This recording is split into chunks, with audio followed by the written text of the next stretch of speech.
Federal prosecutors have apparently informed Donald Trump and his legal team that he is a direct target in the investigation into his handling of classified documents. And that is a very significant development in this case.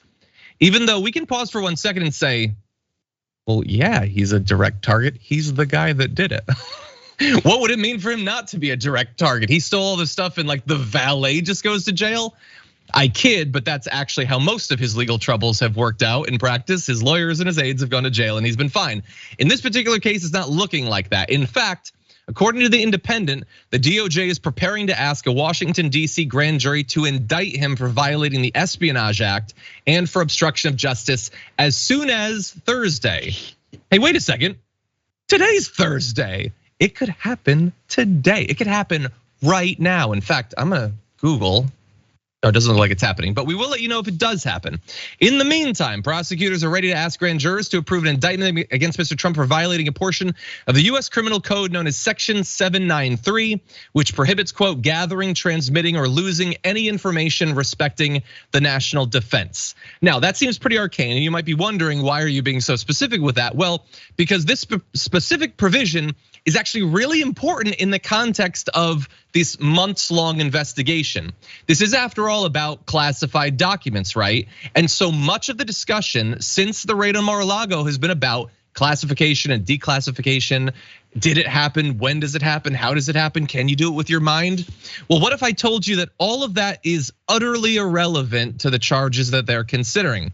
Under Section 793, there's no reference to classified information.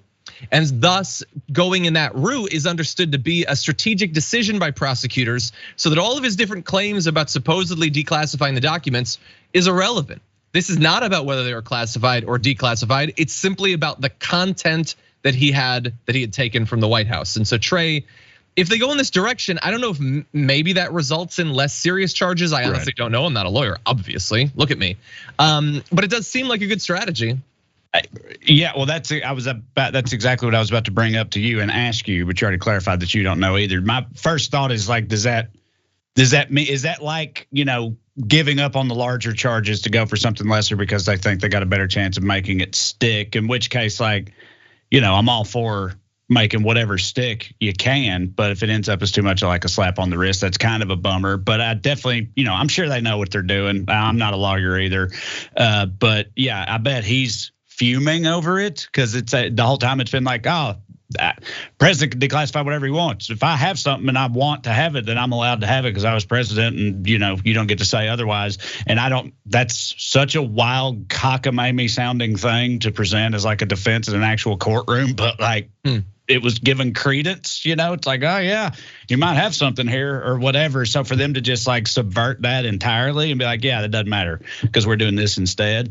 He's got to be frothing over it, which I'm at least down for that. But yeah, I'm not really clear on the sort of like implications of doing this. I mean, they're giving up on the classified part entirely for good. Yeah. I don't know. Yeah, I mean, but maybe other charges will also be coming. I honestly don't know. Again, I don't know I don't know the potential jail term or consequences under a violation of the Espionage Act. But if I had to put my money down, violating the Espionage Act, it doesn't sound like nothing. It sounds like something. So we'll see. Maybe we'll know later on today.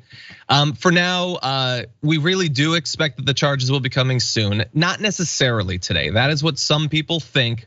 But it is always considered when you let the person that you're targeting know that they're a target.